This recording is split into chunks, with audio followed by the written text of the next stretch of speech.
In the previous video I made a mini-survival game, but in it I talked about main game features. As for this video I want to talk about a game development process. As always I started by making player character move around. I used a system similar to my previous game Infi Fighter, and I used the same character sprite. After that I added first textures for the grass and dirt blocks, and made the player collide with the blocks that is on the ground. Then I made the player place a block on the ground with the right mouse click and destroy it with the left click.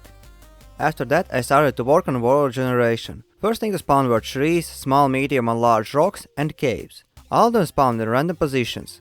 As for caves, they aren't spawning fully random. There are 4 caves per map, and each of them spawns in different map corners. After the world was generating properly, I started to work on inventory. First I made a toolbar in order to get what player is holding in hand to do correct actions with it. For example, if player holds a block, then it can be placed. Or if it holds a tool, then it can be used to destroy blocks that tool is meant for.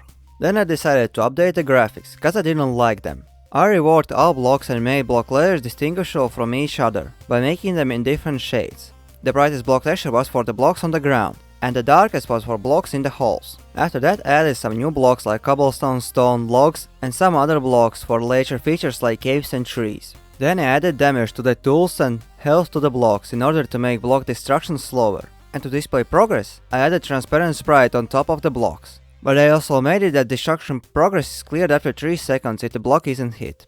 Later I made destroyed blocks drop different items, depending on the destroyed block. At that moment dropped items didn't have collision, so they flew in straight line in different directions. I also made the player pick up items that are dropped, but at that moment they just disappeared, and I made dropped items disappear after 5 minutes. Then I made items that are picked up appear in the inventory, and on block placement their amount is reduced. In addition I made a working inventory screen where player can move items around the inventory. Then to make the player view on the world better, I implemented the camera zoom change, with control button and mouse wheel. Later on I made a sprint for faster movement around the world, but I also added stamina which reduces when player is sprinting and regenerates when it isn't. Later I made stamina regenerate depending on the saturation. If the saturation is lower than 30, then it stops regenerating. After that I decided to add tool durability. It works in the way that each hit the player needs to make in order to destroy the block will reduce tool's durability, but if the block wasn't destroyed then tool's durability doesn't reduce.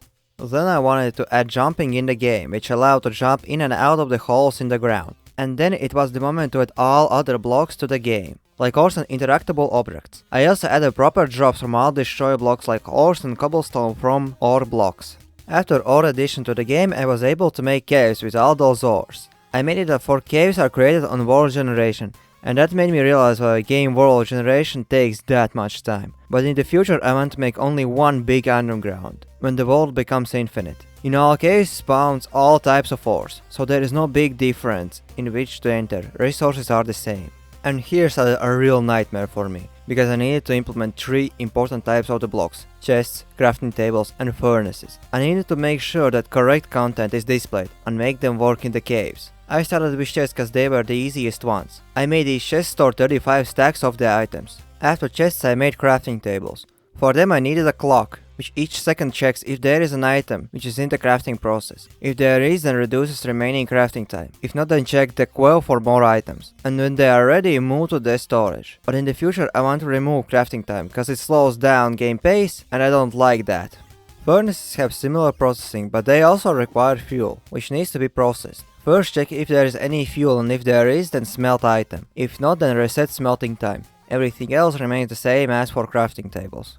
Then, because I already had a clock, I made grass and tree saplings grow. Grass checks if there are any adjacent grass blocks. If there is, then it grows. As for saplings, when placed their growth timer starts, and when it becomes 0, sapling is replaced with the tree. After that I made a day-night cycle. In order to make it visible, I added global light which illuminates all games seen in the daytime. But when the night comes, it gets darker and darker with each second. The opposite happens when day comes, but when the player enters the cave, the light is dark as at the night. But this light system is glitchy and isn't meant for my game, because if there are too many light sources at the same time at the same spot, then they start throwing artifacts. That's why I want to remake all light system in the game, in one of the future updates. To make it easier to tell what time it is, I added a clock at the top right corner of the screen, as well as current player coordinates. After the day-night cycle was added, I started to add mobs to the game. First added 4 animals: cow, pig, sheep and chicken. I made animals spawn during daytime. They spawn in random spots on the map. As for drop, each animal drops one of the 4 food types, but sheep and chicken drops additional resources. Sheep drops wool, which is used for tool and bed crafting, and chicken drops feathers, which are required to craft copper arrows for the bow and bolts for the crossbow. But wool can be obtained by shearing sheep, because after sheep eats grass, wool will grow back. As for the monsters, they can spawn only during night, and when day comes they disappear.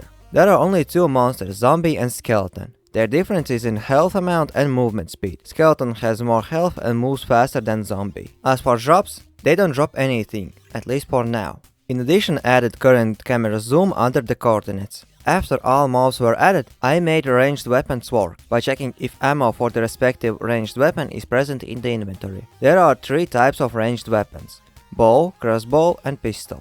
Bow is the weakest ranged weapon, but it can be crafted in the inventory as well as ammo for it. Bow uses one of the 2 types: wooden arrow, which can be crafted in the inventory from stick, or copper arrow, which is a lot stronger than wooden arrow but requires copper and feathers to craft. Crossbow is in the middle of the power range and uses bolts which require iron and feather to be crafted.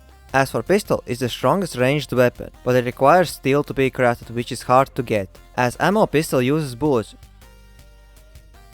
After making ranged weapon, one of the last gameplay things that I needed to add was health, saturation and death. All of that was simple. If health goes under 0, the player dies and all items from the inventory are dropped. In order to heal yourself, saturation needs to be at least 25 or higher. The higher the saturation, the more health is healed. If saturation is equal to 0, then the player slowly loses health. Saturation can be restored by eating food. After player death, player can respawn in the center of the world and continue to play. And last thing for this game was save creation. When a player creates save, they can insert world name and seed. If the world name wasn't inserted, then its name will be simply save.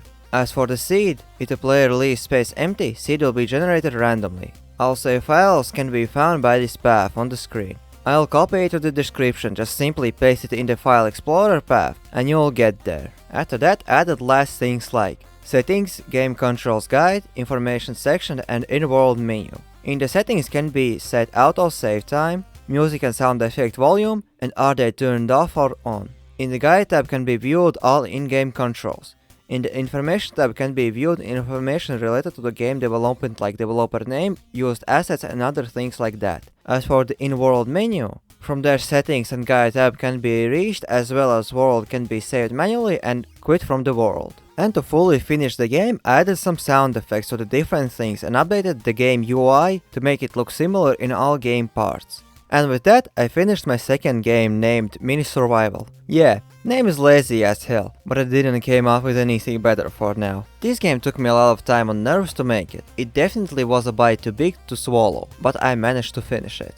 In the future I want to change some things like world generation, add different biomes, reward like system and more other things. But for the next update I want to make the world infinite, add biomes and remove crafting time from crafting tables. From now on I'm going to make one big thing in an update and some minor changes or additions, so I can update game a bit more frequently. As for the future, I want to make 2 more games. One of them is tower defense game, where I want to make player defend the central structure with the other structures that they built. As for the other game, I want to make a clicker, but I want it to have more gameplay than a regular clicker. Maybe something similar to Fate Go clicker that I made in my first video on the channel. But I'm looking at one clicker game that I saw on the YouTube, where you build your micro civilization and go on different quests. I want to use both game ideas to make something new. And yeah, I want to make it as a mobile game, but it of course will be available on the PC. Okay, that's it for this video. I'm going to chill for some time and get back to the work with new strengths. Next game will be a tower defense game, so if you don't want to miss its release,